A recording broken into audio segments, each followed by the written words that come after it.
Primero vamos a ver qué es un símbolo. Levante la mano acá los que saben leer jeroglífico. ¿Creen que es difícil?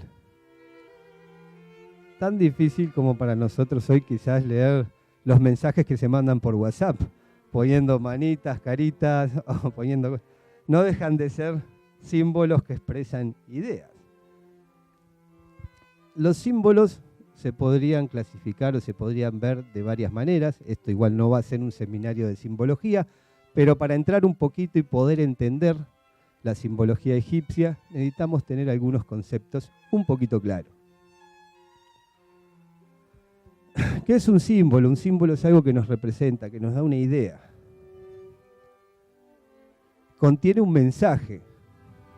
Y bueno, hay distintas formas de percibir un símbolo. Puede ser a través de una señal, a través de una historia, a través de un cuento, que encierran lo que es un símbolo. Nosotros lo que vamos a ver, porque Egipto lo manejaba de esta forma, es lo que es la simbología sagrada, lo que le llamaban. Lo que estaba todo en caracteres de jeroglíficos, que es como los egipcios se comunicaban en este ámbito. Porque tenemos símbolos, o más bien le podríamos llamar señales, algunas cositas como estas que vemos de pare, o sea, de carretera media deforme, todas estas cosas son símbolos, son más bien señales que nos indican algo. ¿Por qué? Porque el símbolo es un poco más profundo, es un poco más amplio. Una señal de pare no tiene dos interpretaciones, es pare y pare, ya está. Si no paraste, chocás. Una curva a la derecha es una curva a la derecha, un cartel de salida es un cartel de salida. No tiene muchos más significados, a no ser que alguno de ustedes pueda ver en el símbolo de la salida algo mágico, algo diferente, pero realmente son señales. En cambio, los símbolos traen ideas, traen conceptos muy profundos y a su vez los símbolos no todos los interpretamos de la misma manera. ¿Por qué? Porque tiene una especie de grados, de interpretaciones. Unos ven unas cosas y otros a mayor profundidad ven otras cosas y así sucesivamente. Si ya juntamos un montón de símbolos o señales, ya tenemos algo mucho más complejo, que le podríamos llamar un emblema o anagrama, que también vemos mucho en Egipto de esto, cuando están representados los dioses. Después Sabri nos va a contar de algunos variados símbolos que hablan sobre, bueno, dioses y formas y leyes de la naturaleza. A continuación puse una diapositiva en la cual traté de reflexionar sobre el símbolo, sobre Egipto, y puse algunas cositas, algunas frases que me parecían que se podía lograr entender un poquito más lo que es el símbolo. El símbolo es un medio para llegar.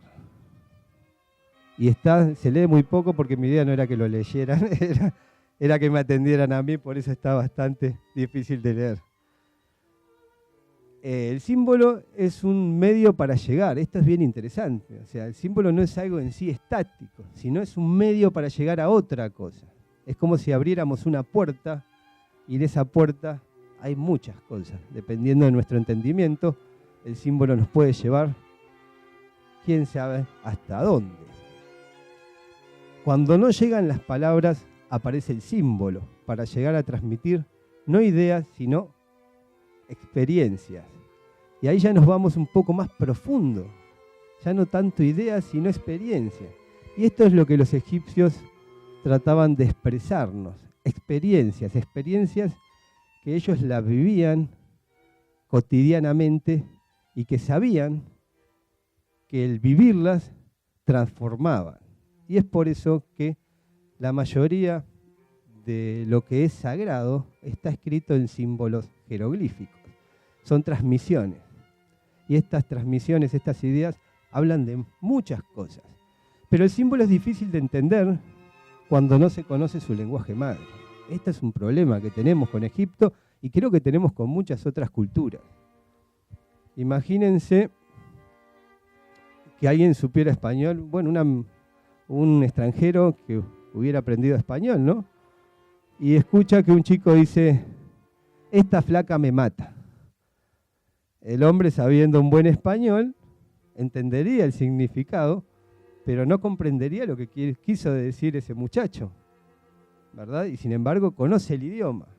Bueno, esto pasa mucho con toda la simbología, porque sí pudimos descifrar, yo y Champollion, pudimos descifrar parte de los jeroglíficos, pero en sí es muy difícil entender el significado profundo de lo que están diciendo. Y esto, para poder hacerlo de alguna manera, tenemos que entrar un poco en la cultura, en la cabeza, en la forma de pensar y de sentir de estas culturas. Vamos a poner un ejemplo más cercano, como Platón. Platón es el autor de muchos diálogos, entre ellos La República. Y claro, hoy en día se ve cuánta gente critica el diálogo de La República y dice esto, lo tilda de una cosa, lo tilda de otro a Platón, diciendo esto no puede ser, ¿cómo Platón va a escribir esto? ¿Cómo va a escribir aquello? ¿Cómo va a echar a los poetas de la ciudad? ¿Cómo va a...? Claro, si no se entiende a Platón, no se entiende su lenguaje, ni lo que quería expresar, es muy difícil entender sus diálogos.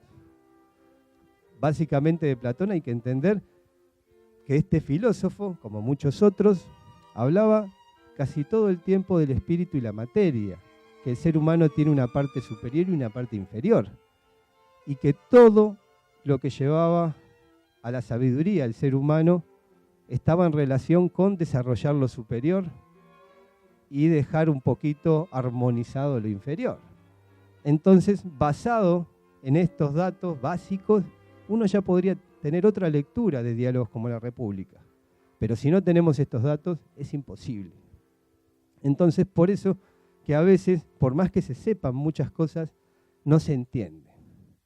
Lo dicen los textos religiosos, como la Biblia, el Corán y muchos otros, que mirando no vemos, que escuchando no oímos.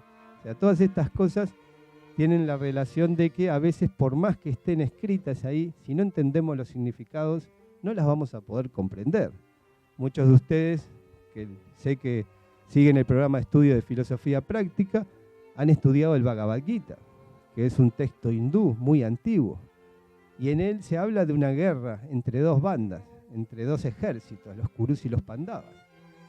Pero si entendemos la clave psicológica, reconocemos varias claves y símbolos, podemos entender que está hablando sobre la lucha interior del ser humano, más allá que se está presentando una guerra entre dos ejércitos. Esto es entender en profundidad, entender los símbolos que se nos están presentando. Y bueno, por último, con un símbolo se convive. ¿Qué quiere decir esto? Que hoy yo puedo entender algo, mañana voy a entender otra cosa y pasado voy a entender otra cosa más profunda. Hay que dejar un poco el mundo moderno con miro y descarto, miro, descarto, miro, descarto. No, estos símbolos son para la eternidad. Una y otra vez, a medida que uno va superándose como ser humano y va creciendo, los va entendiendo en profundidad y va logrando cada vez una lectura mayor, superior, más profunda.